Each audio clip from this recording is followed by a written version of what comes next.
Hey, good morning everyone. How's it going today? Today I'll be doing some vlogging today, this morning. So this month will make 2 years of me being clean and sober. If you didn't know that, I am recovering as an addict. And yeah, it's been 2 years. So I'm gonna do vlogging about my experiences until February 10th because February 10th is my 2-year anniversary. And yeah, okay, so let's start with my story. Hopefully this will help someone. At the beginning of opening my channel, this is what I wanted to do, is actually try and help people with their addiction or whatever they got going on, um, because it's a really big thing that's going on all over the world, everywhere. It's going on everywhere. Unfortunately, I have one of them that's in that category.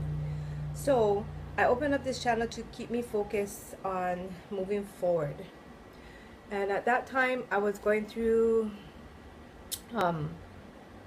rehab. So I don't have a script, but whatever comes to my mouth, like my mind, it'll just come out, okay?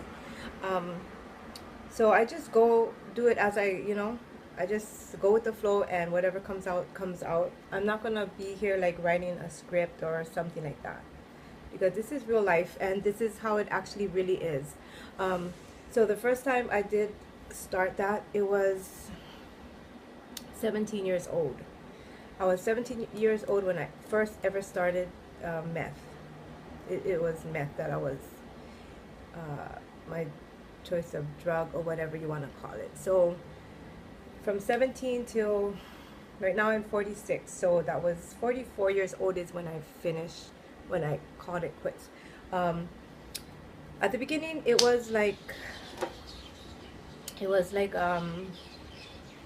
just to party. It's just a party.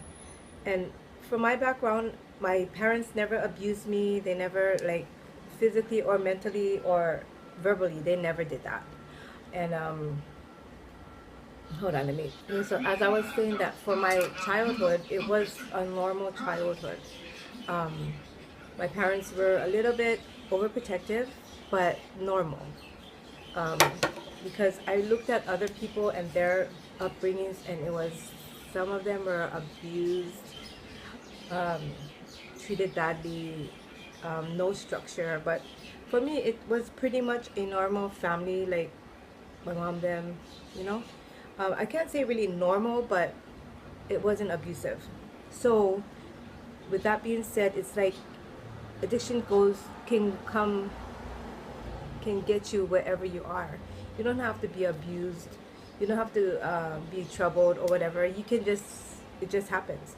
So at the beginning, I was just using it, like, it was just to party, and then after a while, it became an addiction, and then eventually, it was an everyday use.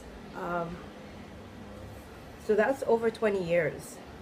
I would say 17, 27, 37, over 20 years. But not all of them were in the addiction. I'll put a picture somewhere here about how I looked when I was in the addiction. And it became more and more and more of a lifestyle. Like, wake up every morning, go to sleep. But at the beginning, it was a struggle my whole life with that. And most of that time I spent away from my family. I just disappeared so that they couldn't see me that way or have to watch me. So I ran away from them on the same island, but still yet I just kept out of touch with them. And I tried to get sober a few times, but without the help of anybody. I just did it cold turkey. So I was smoking cigarettes, alcohol, marijuana, and meth. So all of them. Eventually, they were like, just everything comes hand in hand. But it was a real struggle. At one point, a few times I went to the mainland to get away from it, and came back, and then went back. And one time I tried to do it. I did it for 3 years. My sister gave me her car because I was doing so good, and all she would ask is if I would never go back. I mean, I wasn't planning on going back to it, but things happened and I eventually went back. Um, and I know I did with my sister Yvette's car. I drove it and it was without any oil and I blew her motor. So like I did a lot of things, but I never stole from my family. I didn't like to me it wasn't as bad as other people do, but to them it was really bad. So I actually abandoned my family, and eventually I lost everything. I lost my kids. I lost everything. But one thing, like, it was a real struggle, and I'm so glad that I'm out of it. And what makes it different now is that I am really feeling it in my body that I don't want to do that. I mean, people say that a lot. I'm not gonna do it. I'm not gonna go back this time, whatever. But you know, I'm not gonna say anything. It's just gonna be in my actions that happen. That it's gonna happen. And so that's where I came from. I just wanted to like kind of do a story about my struggles and stuff like that. So until February 10th is when I'm gonna do some stories here and there. I'm not gonna say I'm gonna do every day because that's a lot, but I'm gonna try and get some of them out. Um, and like eventually, when you're in the addiction, you eventually become homeless, and you become like in abusive relationships. But that, thank God, I mean, it wasn't really bad. Like I would fight back. That's why. So imagine the girls that don't fight back. It's worse for them. But I'll go into that details in another video about relationships, about homelessness, and what happens, you know. So this one is just about the addiction and where I came from. So eventually, you know, that's why I opened this channel. Like right now it's just like on my mind, but it's not actually on my mind. I did a story about this last year, but it was more still in me, where I was like, ugh, you know. But now it's like I have a hard time talking about it because I'm like over it. So you know what I mean? If you guys are in the addiction still, it's about time to get out. You know what I mean? Like most of my friends are in the addiction. Hopefully one day they'll get out of it. And like there's always help for anyone that wants help. Definitely, because look at me, I got the help and I'm here now. Right now I have my own apartment, with the help of, alright, sorry gang, I got cut off from my iPad, so I had to delete some stuff on there.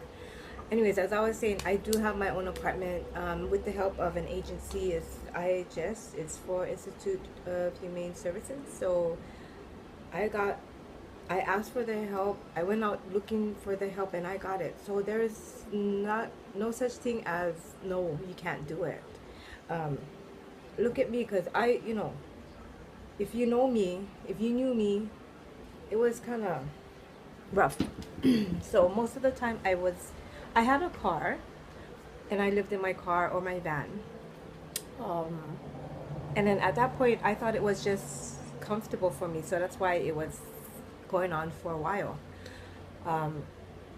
But at the end it's just like I don't want to die like that.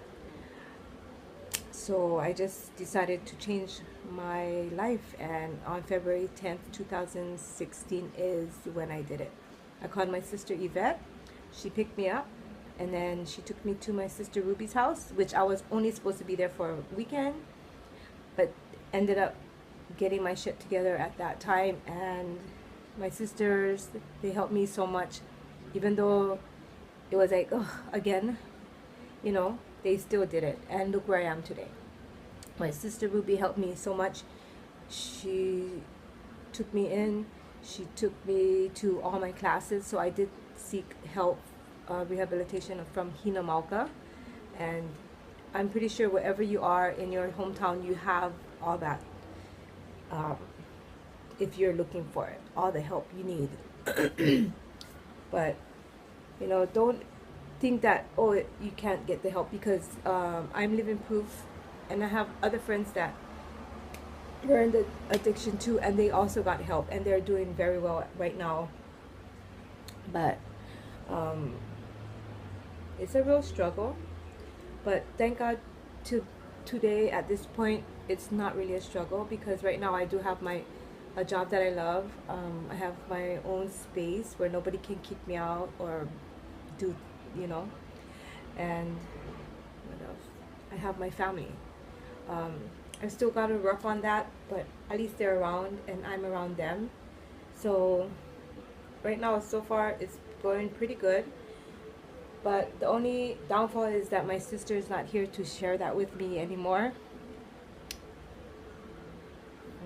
I know people say that, oh, she's watching, she's around, but she's not here, you know? Um, and then sometimes I feel like I'm not supposed to be enjoying myself or happy that I'm doing really good and she's not here to share that with me. But I'm still, you know, I'm still working on a lot of things, so I still go to therapy. Especially now because I lost my sister. And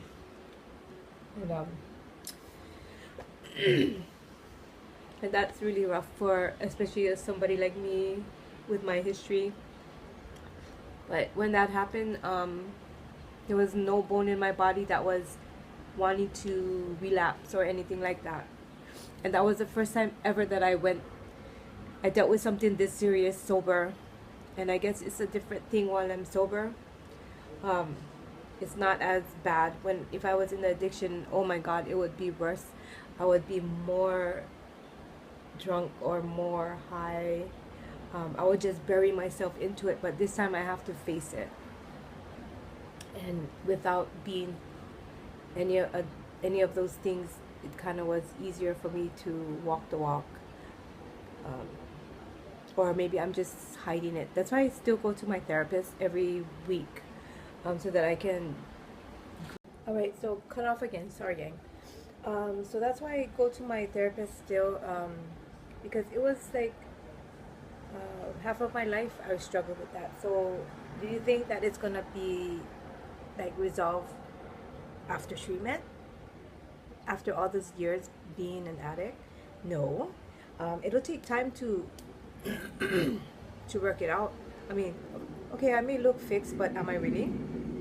So for me, I want to work it out. I want to make sure that it never happens again. So that's why I still go to my therapist, so we can work things out, and so it never happens again. I'm 46 years old, okay, and I've lost many friends in the addiction, who they were still doing it. They passed away, so that could be a possibility of them, you know, dying because of the addiction, and it enhances your life, your quality of life, you know, like 10 times more, you know. So like that's why I'm doing the best I can to try and fix my inside and my mind, so that I can not have the addict way of thinking. So okay, gang, I'm sorry I keep getting cut off on my iPad, so you know, I'm gonna end this here, and tomorrow I'll be back with more. Okay, so